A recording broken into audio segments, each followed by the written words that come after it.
Hello नमस्कार, आप सभी का एक बार फिर से हार्दिक स्वागत है। बात कर रहे हैं 19 मार्च के फर्स्ट एडिटोरियल सेशन की। स्टार्ट करने से पहले थोड़ी सी जानकारी कुछ कोर्सेज के बारे में। तो ये ग्रामर का जो कोर्स है यहाँ पर अब मॉडल स्टार्ट हमने कर दिया है। तो मॉडल में पार्ट नंबर 1 और 2 अपलोड किए जा चुके हैं। पार्ट नंबर 3 और 4 कल अपलोड हो जाएंगे। ठीक है, जल्द ही ये कोर्स कंप्लीट होने वाला है। टॉपिक नंबर 9 ये चल रहा है। तो आप इस कोर्स को बाई कर सकते हैं। इसके लिए आपको ये एप्लीकेशन डाउनलोड करना है प्ले स्टोर से। इसका डिस्क्रिप्शन में लिंक भी आपको दिया है, या फिर सीधा सर्च करेंगे आशीष क्लासेस तो भी आपको मिल जाएगा। जैसे ही आप इसे डाउनलोड करेंगे तो कुछ इस तरीके के कोर्सेज यहाँ पर नजर आएंगे। यहाँ पर कुछ मुख्य कोर्सेज की अगर बात करें तो क्लोज टेस्ट और पैराजम्बल का कोर्स है। इसमें पीडीएफ विद वीडियो सॉल्यूशन उपलब्ध है। ये एक चैप्टर है, कह सकते हैं क्लोज टेस्ट पैराजम्बल। 2 चैप्टर्स ऐसे हैं थोड़े से मुश्किल लगते हैं स्टूडेंट्स को, लेकिन बहुत आसान बनाकर इनको एक्सप्लेन किया गया है। वोकैबुलरी ई बुक्स उपलब्ध हैं। ई बुक्स में 2 ई बुक्स 3 ई बुक्स तो वोकैबुलरी की हैं जो कि एडिटोरियल वर्ड्स की हैं, और एक ई बुक जो है वो मॉक टेस्ट पेपर्स की उपलब्ध है। तो ये कोर्स आप बाई कर सकते हैं। द हिंदू एडिटोरियल एनालिसिस का बैच, जहां पर 2 एडिटोरियल्स पर डे मिलते हैं आपको, इनके साथ इनकी पीडीएफ्स उपलब्ध होती हैं। तो ये वाला बैच आप बाई कर सकते हैं। इसका स्टार्ट जो है वेडनेसडे से हम स्टार्ट करेंगे इस बैच को। तो यहाँ पर दोनों एडिटोरियल्स विद पीडीएफ उपलब्ध होंगे आपको। स्टार्ट करते हैं आज का editorial. Aadhaar as a hurdle, ये टाइटल है। आधार के बारे में आर्टिकल है कि आधार आइडेंटिफिकेशन में कई बार प्रॉब्लम्स हो जाती हैं, जो कि टेक्निकल चीज़ें यहाँ पे बहुत ज़्यादा इन्वॉल्व हैं, है ना। ये टेक्निक इंटेंसिव एक चीज़ है। यहाँ पर आपको कह सकते हैं बायोमेट्रिक चीज़ें यहाँ पे देखी जाती हैं, है ना। जैसे फिंगरप्रिंट्स वगैरह लिए जाते हैं। कई बार क्या होता है, ये जैसे एक्सप्लेन किया गया इस टॉपिक के अंदर, कई बार ऐसा होता है कि फिंगरप्रिंट्स जो मजदूर वर्ग है उनके फिंगरप्रिंट्स ओवर टाइम चेंज हो जाते हैं, तो उनके कारण वो मैच नहीं कर पाते हैं, और इसके चलते उनको जो योजनाएं हैं, सरकारी योजनाएं हैं, वेलफेयर स्कीम से उनका लाभ नहीं मिल पाता है। तो इसी को लेकर ये आर्टिकल है। अंत में ये थोड़ा समझाया गया है कि भाई अगर इस प्रकार की प्रॉब्लम्स अगर आ रही हैं तो आपको ऑल्टरनेटिव जो भी चीज़ें हैं, जो भी आई कार्ड्स हैं, उनके द्वारा आप पहचान करके और जो भी पीडीएस सिस्टम है उसके तहत जो भी स्कीम्स हैं उनका लाभ लोगों तक पहुंचाएं। तो स्टार्ट करेंगे। Aadhaar as a hurdle. Aadhaar as मतलब के रूप में, अ हर्डल एक बाधा, तो एक बाधा के रूप में है आधार। ठीक है, कैसे है ये सब बातें हम एक्सप्लेन करेंगे, देखेंगे, डिस्कस करेंगे इस पूरे आर्टिकल में। हर्डल का मतलब बाधा होता है, रुकावट होता है। इम्पेडिमेंट इसको बोल सकते हैं, हिंड्रेंस इसको बोल सकते हैं।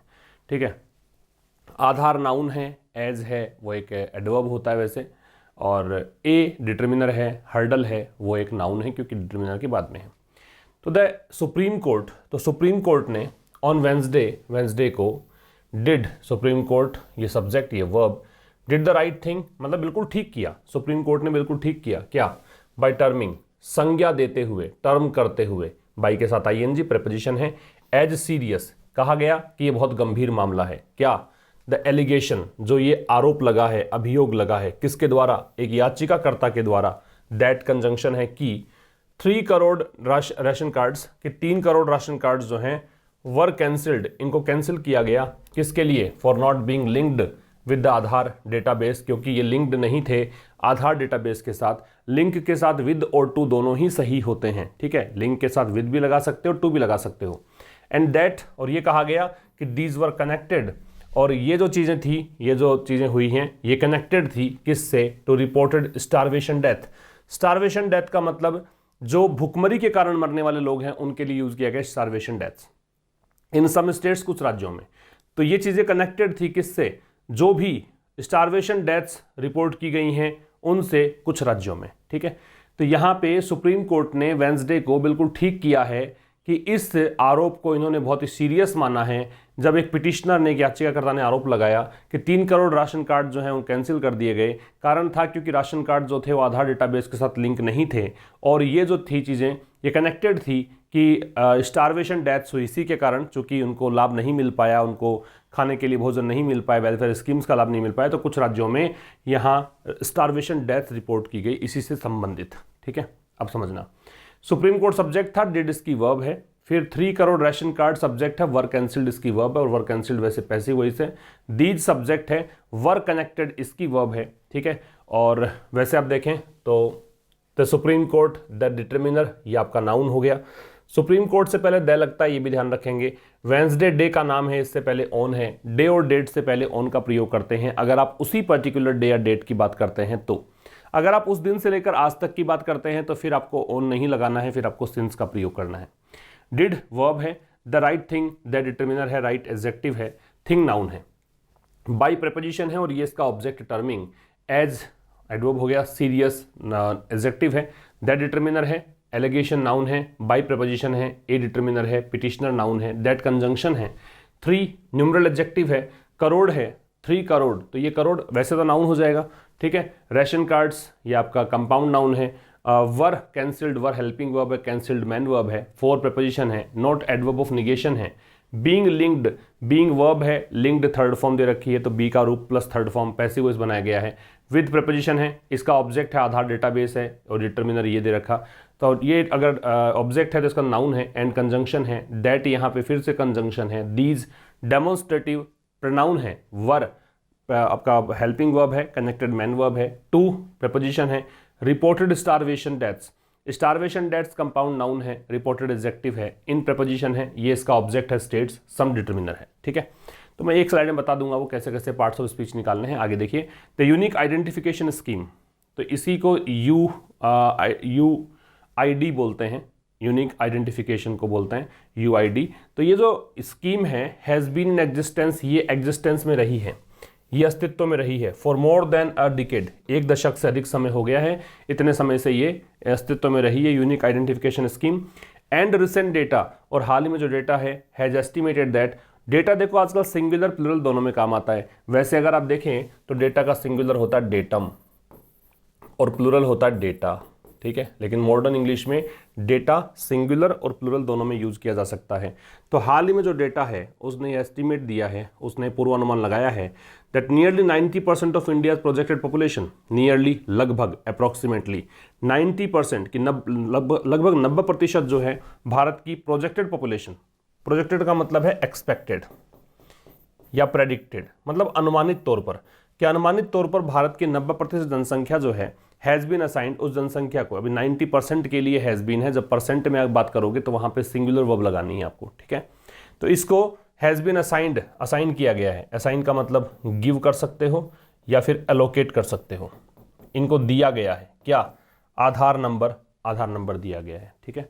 फिर समझे, the unique identification scheme subject हो गया, इसकी वर्ब है हैज़ बीन है, इन एग्जिस्टेंस, ठीक है, तो द यूनिक, द डिटर्मिनर है, यूनिक एडजेक्टिव है, आइडेंटिफिकेशन स्कीम ये कंपाउंड नाउन है, हैज हेल्पिंग वर्ब है, बीन मैन वर्ब है, इन एग्जिस्टेंस इन प्रेपोजिशन है, ये इसका ऑब्जेक्ट है, 4 प्रेपोजिशन है, 4 का ऑब्जेक्ट है, फिर ये डिकेड बन जाएगा, फिर ए जरा डिटर्मिनर है, मोर देन है, ये कंपैरिजन के लिए यूज किया जाता है, फिर एंड कंजंक्शन है, रिसेंट डेटा ये एडजेक्टिव और ये नाउन, हैज इस सब्जेक्ट का ये वर्ब है, एस्टिमेटेड मैन वर्ब है, दैट कंजंक्शन है, नियरली एडवर्ब है, 90% यहाँ पे नाउन का काम करेगा, of India's projected population, India's ये आपका जेनेटिव केस अपोस्ट्रोफ है, तो यहाँ पे नाउन हो गया, प्रोजेक्टेड एडजेक्टिव पॉपुलेशन नाउन है, हैज़ बीन, हैज़ यहाँ पे हेल्पिंग वर्ब, बीन बी का रूप दे के थर्ड फॉर्म लगाया है तो पैसिव वॉइस हो गया, द डिटर्मिनर आधार नंबर ये आपका कंपाउंड नाउन, ठीक है। तो ये सब कुछ था इसके अंदर। तो प्रोजेक्टेड और असाइन दोनों जो शब्द हैं इनको आप जरूर नोट कर लीजिएगा। आगे बढ़ते हैं अगले स्लाइड पर। फॉलोइंग द कोर्ट जजमेंट इन 2018, 2018 में जो कोर्ट का जजमेंट आया था उसको फॉलो करते हुए, ये आपका हो गया प्रेजेंट पार्टिसिपल, ठीक है।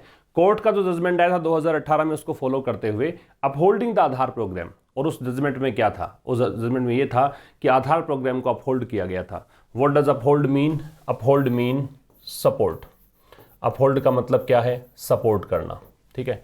इसमें यह कहा गया था कि upholding the Aadhaar programme, Aadhaar programme को अपहोल्ड करते हुए as a reasonable restriction, Aadhaar program के लिए सपोर्ट किया गया था कि आधार प्रोग्राम जो है वो एक उपयुक्त, एकदम बिल्कुल सही रेस्ट्रिक्शन है। भाई प्रतिबंध तो लगा है, रेस्ट्रिक्शन तो है, किस पर? इंडिविजुअल प्राइवेसी पर, कि व्यक्तिगत जो निजता थी, जो स्वतंत्रता हमें प्राप्त थी, उस पर यहाँ पे कुछ एक विराम चिन्ह तो लगा है, एक रेस्ट्रिक्शन तो है, लेकिन ये उपयुक्त है। रीजनेबल एडजेक्टिव होगा, रेस्ट्रिक्शन नाउन है। On individual privacy, on preparation हो गया, प्राइवेसी यहाँ पे नाउन है, इंडिविजुअल एडजेक्टिव है।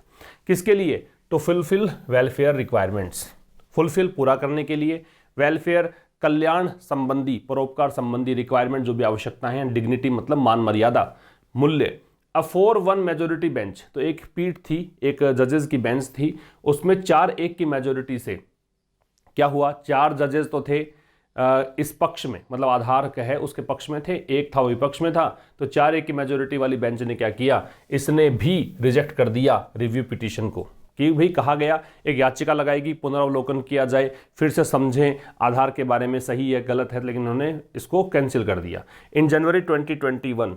कब की बात है, 2021 में। फिर कह रहे questions about the schemes validity, तो जो प्रश्न है कि ये स्कीम वैलिड है कि नहीं है, ये जो आधार वाली स्कीम है ये सही है कि नहीं है, फॉर पब्लिक पर्पजेज, लोगों के उद्देश्य से, have been put to rest, तो ये प्रश्न जो है इनको put to rest, put to rest एक फ्रेज है, इसका मतलब है इनको रिजोल्व कर दिया गया, इन प्रश्नों को अब कंप्लीट फिनिश कर दिया गया, अब प्रश्न नहीं उठ रहे हैं, ठीक है, ये पुट टू रेस्ट का मतलब है। एक बार फिर समझें, फॉलोइंग हो गया प्रेजेंट पार्टिसिपल, तो कोर्ट का जजमेंट जो था 2018 में उसको फॉलो करते हुए upholding the Aadhaar programme, Aadhaar programme को अपहोल्ड करते हुए किस रूप में, एक रीजनेबल रेस्ट्रिक्शन के रूप में, कि ये एक प्रतिबंध है और बिल्कुल सही प्रकार का प्रतिबंध है, एप्रोप्रिएट रेस्ट्रिक्शन है, किस पर, इंडिविजुअल प्राइवेसी पर, किस लिए, ताकि वेलफेयर रिक्वायरमेंट्स को, डिग्निटी को फुलफिल किया जा सके, ठीक है। एक 4-1 की मेजोरिटी वाली बेंच ने क्या किया, इसने भी रिव्यू पिटीशन को 2021 जनवरी 2021 के अंदर रिजेक्ट कर दिया। ऑल्सो का प्रयोग जब आप करते हो तो मैन वर्ब से पहले करते हो, या फिर सब्जेक्ट या फिर सेंटेंस के पहले करते हो, या फिर जब आप लिंकिंग वर्ब लगाते हो is am are was verb, तो is am are was verb के बाद में करते हो। Questions about the schemes validity, तो प्रश्न जो है स्कीम की वैलिडिटी को लेकर के, आधार की स्कीम जो है वो वैलिड है कि नहीं, वो सही है कि नहीं, इसके बारे में जो क्वेश्चंस हैं पब्लिक पर्पजेज के लिए, इसकी वैलिडिटी है कि नहीं, इन प्रश्नों को क्या कर दिया गया, पुट टू रेस्ट, इनको रिजॉल्व कर दिया गया। पुट टू रेस्ट का मतलब किस चीज़ को अब आराम दे दिया आपने, अब वो एक्टिव फॉर्म में नहीं है, तो यही है कि क्वेश्चंस को पुट टू रेस्ट का मतलब हो गया क्वेश्चंस को विराम दे दिया गया, क्वेश्चंस अब नहीं उठ रहे हैं। तो क्वेश्चंस जो है सब्जेक्ट है यहाँ पे, और इसकी वर्ब है हैव बीन पुट है, ठीक है। पुट की तीनों फॉर्म सेम होती है, पता ही आपको, यहाँ पे थर्ड फॉर्म कंसीडर करके चलें क्योंकि बीन के साथ में थर्ड फॉर्म है, ठीक है।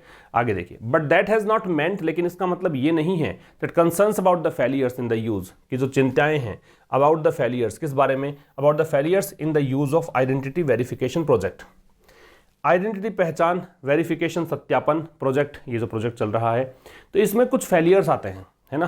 आप आधार बनवा लिया आपने, फिर भी कुछ फेलियर्स आते हैं, फिंगरप्रिंट्स को कई बार जज नहीं कर पाता है सही तरीके से, है ना। जो आइरिस मतलब एक आंखों की पुतली का जो वेरिफिकेशन होता है, ऑथेंटिकेशन होता है, वो सही ढंग से मतलब मैच नहीं कर पाता है। तो ये सब चीज़ें जो है, ये जो ये कई बार क्या है, नाम मिस मैच हो जाता है, ये सब चीज़ें, तो ये जो फेलियर्स हैं इसमें, ये failures about the failures in the use of the identity verification project have been alleged, ये चिंताएं जो हैं अलेड हो गई हैं। अले का मतलब क्या है, अले का मतलब है रिड्यूस, रिड्यूस कर सकते हो, या फिर डिमिनिश कर सकते हो, या लेसन कर सकते हो, कम करना, ये सब इसके मीनिंग है।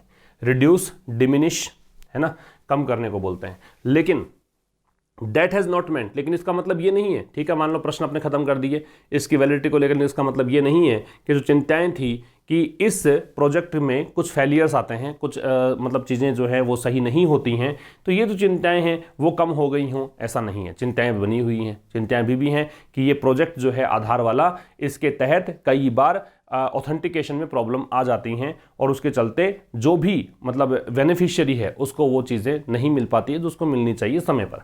तो ये सब चीज़ें इसमें थी। तो यहाँ पे अपहोल्ड का मतलब सपोर्ट करना है, अले का मतलब रिड्यूस या डिमिनिश है। ये सब कुछ था इस स्लाइड में, आगे बात करते हैं। The government had promised, government ने क्या किया था, प्रॉमिस किया था। क्या प्रॉमिस किया था, दैट एग्जेम्पशन मैकेनिज्म्स, कि जो छूट वाले मैकेनिज्म्स है, मैकेनिज्म का मतलब होता है सिस्टम, ठीक है, एग्जेम्पशन का मतलब होता है छूट, ठीक है। कभी आपने फी एग्जेम्पशन की एप्लीकेशन सीखी हो स्कूल वगैरह में, तो वहाँ पे एग्जेम्पशन शब्द आपको याद आ रहा होगा, स्ट्राइक कर रहा होगा, छूट को बोलते हैं। तो गवर्नमेंट ने प्रॉमिस किया था, क्या प्रॉमिस किया था, तो गवर्नमेंट सब्जेक्ट हो गया, ये इसकी वर्ब हो गई, ये हेल्पिंग वर्ब, ये मैन वर्ब। क्या प्रॉमिस किया था, कंजंक्शन लग गया। एग्जेम्पशन मैकेनिज्म्स, कि जो एग्जेम्पशन मैकेनिज्म्स है, मैकेनिज्म्स का मतलब छूट है, मतलब सिस्टम है, और एग्जेम्पशन छूट देने वाले सिस्टम, कि कई बार मैच नहीं कर पाते, मिसमैच है, उसके बावजूद भी छूट मिलेगी आपको, और किसी और तरीके से आपको ये लाभ मिल जाएंगे इस स्कीम के, ऐसा मतलब। दैट वुड अलाउ फॉर, तो ये मैकेनिज्म्स कौन से, ये वो मैकेनिज्म्स जो कि अलाउ करेंगे ओवरराइडिंग। ओवरराइडिंग का मतलब देखो दो तरीके से मतलब निकाल सकते हो, एक तो होता है कैंसिल करना, है ना, नलीफाई करना, रिपील करना। एक ओवरराइडिंग का मतलब होता है किसी से आगे निकल जाना, सरपास करना, एक्लिप्स होना। तो यहाँ पे कैंसिल मान लीजिए। तो वो मैकेनिज्म्स जो कि अलाउ करेंगे किसके लिए, ओवरराइडिंग सच फेलियर्स, कि ऐसे जो फेलियर्स हैं, ऐसे जो फेलियर्स इसमें आते हैं आइडेंटिफिकेशन वेरिफिकेशन में, तो इन फेलियर्स को ओवरराइड करने के लिए अलाउ करेंगे, विल हेल्प बेनिफिशियरीज। इससे क्या होगा, जो बेनिफिशियरी हैं जिसको स्कीम का लाभ मिलने वाला है उसको हेल्प मिलेगी। किस चीज में, स्टिल अवेल सब्सिडीज। किस चीज में लाभ मिलेगा, किस चीज में मिलेगा, स्टिल अवेल सब्सिडीज, की अभी भी सब्सिडीज का लाभ उठा पाएंगे। अवेल का मतलब लाभ उठाना, एंड बेनिफिट्स, और जो लाभ हैं, जो बेनिफिट्स हैं उनका वो अवेल कर पाएंगे, अवेल का लाभ उठाना है। डिस्पाइट सिस्टम फेलियर्स, किसके बावजूद, सिस्टम फेलियर्स के बावजूद। मान लो सिस्टम फेलियर है, उनका आइडेंटिफिकेशन सही ढंग से नहीं हो रहा है, फिर भी गवर्नमेंट ने प्रॉमिस किया कि हम कुछ ऐसा तरीका निकालेंगे जिससे आपको लाभ मिलेगा स्कीम का, कहीं दिक्कत नहीं है। अगर मिसमैच भी हो रही चीज़ें, उसके बाद भी आप अगर बेनिफिशियरी हैं और आप अगर फ्रॉड नहीं है तो आपको लाभ मिलेगा, ये गवर्नमेंट ने प्रॉमिस किया था। थोड़ा सा अंदरूनी बात अगर इसकी करें, गवर्नमेंट है सब्जेक्ट, हेड है हेल्पिंग वर्ब, प्रोमिस्ड है मैन वर्ब, दैट है कंजंक्शन, एग्जेम्पशन मैकेनिज्म्स, ये कंपाउंड नाउन है और सब्जेक्ट बन रहा है। That would allow, that relative pronoun है, रिलेटिव प्रोनाउन का संबंध पहले वाले शब्द से एंटेसिडेंट से होता है, ठीक है। तो गवर्नमेंट ने प्रॉमिस किया था कि जो एग्जेम्पशन मैकेनिज्म्स हैं जो कि अलाउ करेगा ऐसे फेलियर्स को कैंसिल करना, कि ऐसी जो फेलियर्स हैं उसको ये दरकिनार कर देगा एक प्रकार से, ठीक है। कोई प्रॉब्लम नहीं है, फेलियर्स अगर हैं तो भी हम काम चला लेंगे।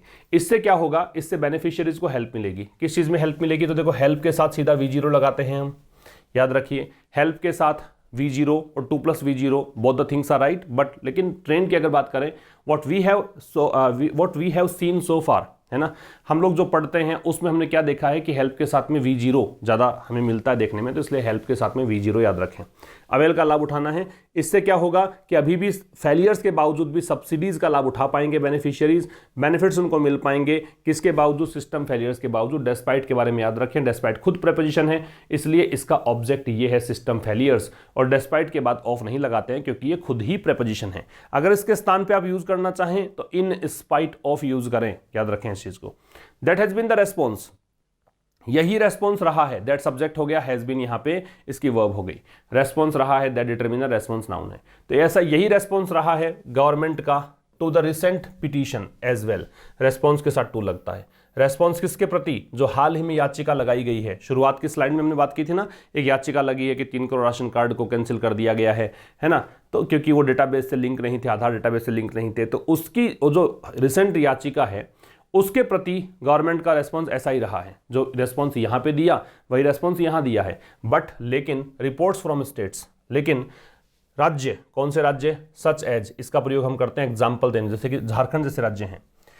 फ्रॉम 2017 से वहां से रिपोर्ट्स आ रही है। फॉर एग्जाम्पल, उदाहरण के लिए सजेस्ट, तो ये रिपोर्ट दर्शाती हैं, संकेत करती हैं that there have been starvation deaths, क्या कि यहाँ पे स्टारवेशन डेथ्स रही है, भुखमरी के कारण मृत्यु हुई हैं, लोग मरे हैं। तो स्टारवेशन डेथ सब्जेक्ट है, इसकी वर्ब है वो हैव बीन है। देयर से स्टार्ट मानेंगे क्योंकि दैट कंजंक्शन है, कंजंक्शन के बाद नया वाक्य स्टार्ट होता है, तो ये यहाँ पे स्टार्ट हो गया, देयर से स्टार्ट हुआ तो इन्वर्जन लग गया। Because of the denial of benefits and subsidies, किसके कारण, बिकॉज ऑफ, इस कारण से। बिकॉज ऑफ याद रखें प्रेपोजिशन है, अगर बिकॉज के साथ ऑफ नहीं लगता है तो ये कंजंक्शन कहलाता है, ठीक है। किसके कारण, the denial of benefits and subsidies, तो बेनिफिट्स और सब्सिडीज जो भी मिलते हैं, लाभ मिलता है, जो छूट मिलती है आपको, उनके डिनाइल के कारण, डिनाइल मतलब इनकार कर दिया जाता है, उस प्रोसेस को डिनाई करने का प्रोसेस डिनाइल है, नाउन है क्योंकि द लगा हुआ है, ठीक है। फिर समझना, यही रेस्पॉन्स रहा है गवर्नमेंट का हाल ही की याचिका के प्रति भी, एज वेल का मतलब टू, ये टू का काम करेगा, इसके स्थान पे अगर आप टू लिखते तो भी ठीक था, ठीक है। लेकिन जो स्टेट से रिपोर्ट, जैसे झारखंड जैसे राज्य हैं, वहाँ से जो रिपोर्ट्स आई है 2017 से, उदाहरण के लिए, वो दर्शाती हैं कि यहाँ पे स्टारवेशन डेथ्स रही हैं। और ये स्टारवेशन डेथ्स क्यों हुई हैं, क्यों लोग मरे हैं, कारण क्योंकि इनको बेनिफिट्स और सब्सिडीज देने से इनकार कर दिया गया सिस्टम फेलियर के कारण। आगे देखिए, बायोमेट्रिक ऑथेंटिकेशन फेलियर्स। तो बायोमेट्रिक ऑथेंटिकेशन फेलियर्स जो हैं, बायोमेट्रिक पता ही आपको, फिंगरप्रिंट इसमें आते हैं, ठीक है, आइरिस ऑथेंटिकेशन इसमें आता है। तो बायोमेट्रिक ऑथेंटिकेशन फेलियर्स जो हैं, ऑथेंटिकेशन वेरिफिकेशन को बोलते हैं, ऑथेंटिकेशन सत्यापन को बोलते हैं। तो ये जो असफलताएं हैं, आर बट एक्सपेक्टेड, यहाँ पे जो बट है वो एम्फसाइज करने के लिए यूज किया गया है, एडवर्ब के रूप में जोर डालने के लिए यूज किया गया है। एक्सपेक्टेड के साथ, एक्सपेक्ट के साथ ऑफ लगता है, ठीक है।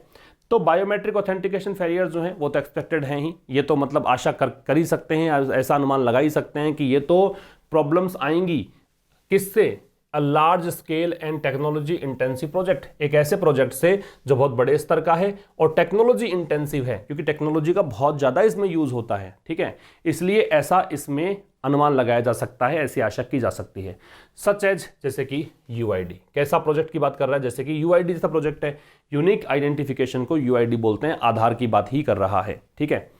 Despite being designed, despite preposition है, प्रीपोजिशन मतलब आईएनजी लेता है, क्योंकि वर्ब जब आईएनजी फॉर्म में लगती है तभी वो नाउन बनती है, और आपको पता है कि प्रीपोजिशन अपने मतलब ऑब्जेक्ट लेगा।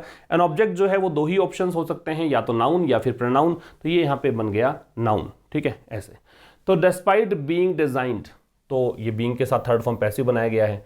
तो डिजाइन किए जाने के बावजूद, किस लिए डिजाइन, कैसे डिजाइन किया गया था, to store finger and iris scans, iris का मतलब आंखों की पुतली, एंड ऑफ मोस्ट यूजर्स, कि अधिकांश यूजर्स के आंखों की पुतली का जो भी मतलब उन्होंने लिया है, जांच वगैरह की है, जो भी उन्होंने बायोमेट्रिक मेजरमेंट लिया है और फिंगरप्रिंट्स जो लिए हैं उनको स्टोर किया करने की व्यवस्था की गई थी, ठीक है।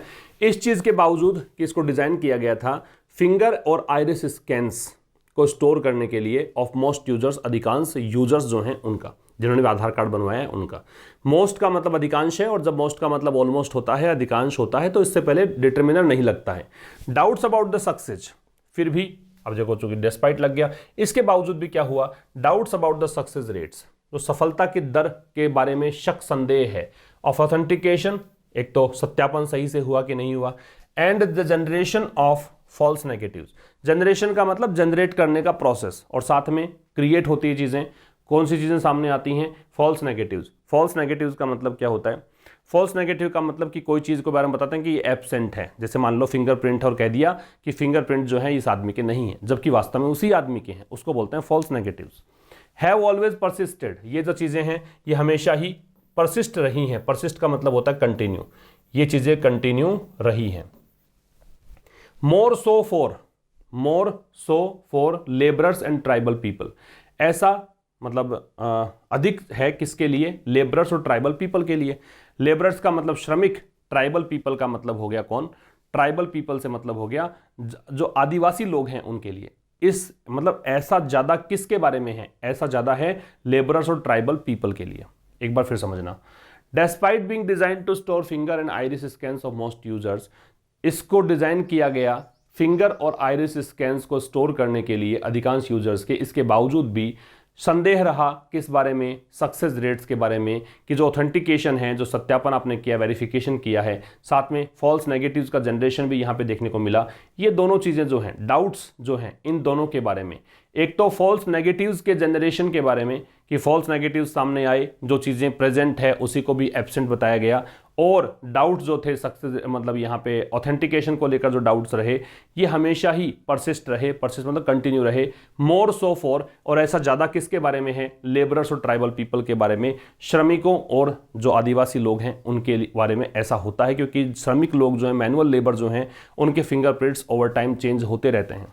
Those engaged in manual and hard labour, यही बात बताई है कि वो लोग जो एंगेज्ड हैं, जो लिप्त हैं किसमें, मैनुअल और हार्ड लेबर में, जो कठिन परिश्रम करते हैं, जो मैनुअल लेबर करते हैं, ठीक है। मैनुअल का मतलब यहाँ पे जो मशीनों से काम नहीं करते, हाथों से काम करते हैं। फॉर एग्जाम्पल, उदाहरण के लिए आर, उदाहरण ये हो गए कि वो लोग जो एंगेज्ड हैं मैनुअल और हार्ड लेबर में, आर ससेप्टिबल, वो मतलब ससेप्टिबल है, ससेप्टिबल का मतलब प्रोन, लाइबल, प्रोन कह सकते हो, लाइबल कह सकते हो, मतलब इनकी संभावना होती है किस बारे में, फिंगरप्रिंट चेंजेस ओवर टाइम, कि समय के चलते, समय के अनुसार, ओवर टाइम का मतलब कुछ समय में इनके फिंगरप्रिंट्स जो हैं चेंज हो जाते हैं, क्योंकि हाथों से काम करते हैं तो फिंगरप्रिंट्स जो हैं वो कई बार चेंज हो जाते हैं, ठीक है, ऐसा होता है। इन प्रैक्टिस, व्यवहारिक रूप से अगर बात करें, इन प्रैक्टिस का मतलब व्यवहारिक रूप से अगर बात की जाए, beneficiaries have tended to use, beneficiaries का मतलब जिनको भी लाभ मिला है स्कीम का, जिनको लाभ मिलना है, हैव टेंडेड, उन्होंने प्रवृत्ति दर्शाई है, टेंड का मतलब प्रवृत्ति दर्शाना, टेंडेंसी दर्शाना,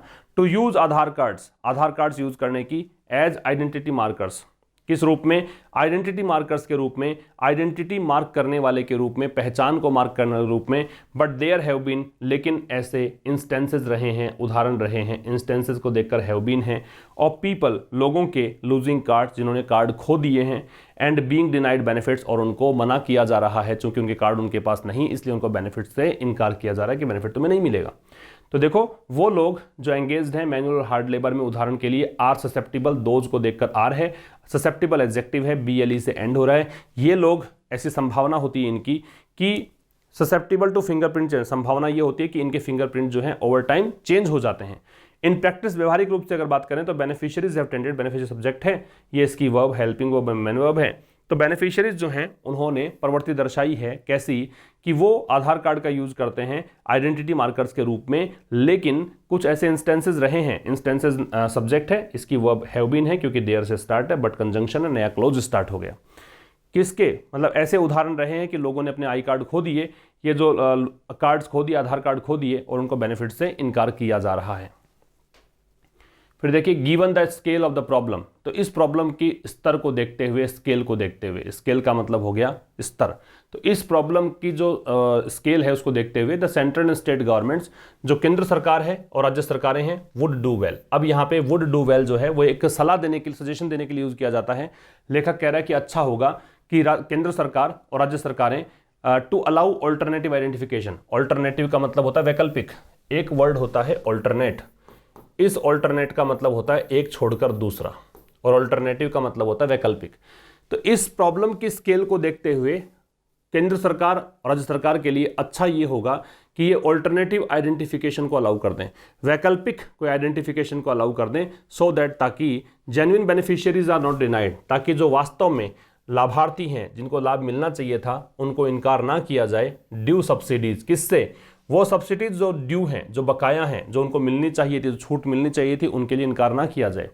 तो लेखक यहाँ पे एक सजेशन दे रहा है कि केंद्र सरकार और राज्य सरकारों को अच्छा होगा कि इस प्रॉब्लम की स्केल को देखते हुए, गिवन यहाँ पे है प्रेपोजिशन, इसका मतलब है कंसिडरिंग, इस प्रॉब्लम के स्तर को देखते हुए दोनों सरकारें हैं, चाहे राज्य की सरकार हो या केंद्र सरकार हो, अच्छा होगा कि इनको अलाउ करना चाहिए कोई वैकल्पिक आइडेंटिफिकेशन, ताकि जो वास्तविक बेनिफिशियरीज हैं उनको इनकार ना किया जाए सब्सिडीज से। ड्यू सब्सिडीज का मतलब हो गया ऐसी सब्सिडीज जो कि ड्यू हैं। The question of fraud can still be addressed, तो प्रश्न जो है फ्रॉड का मतलब यहां पे क्या हो गया, फ्रॉड से मतलब हो गया जालसाजी का प्रश्न।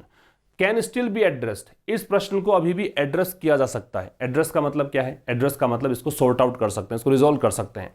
तो जो प्रश्न है फ्रॉड का उसको अभी भी एड्रेस किया जा सकता है, उसको ठीक किया जा सकता है, कैसे, by the use of other verification cards, अन्य वेरिफिकेशन कार्ड्स का यूज करके, ठीक है, एंड और कैसे, by decentralise disbursal of services, decentralise विकेंद्रित, जैसे एक तो होता है सेंट्रलाइज जो केंद्र सरकार ही केवल करे, एक है डिसेंट्रलाइज मतलब आप अपने पावर को बांट दो अलग अलग, केंद्र सरकार राज्य सरकारों में बांट दे, राज्य सरकारें जिला स्तर पे बांट दे, जिला स्तर से लेकर ग्राम पंचायतों में बढ़ जाए, ये है डिसेंट्रलाइज।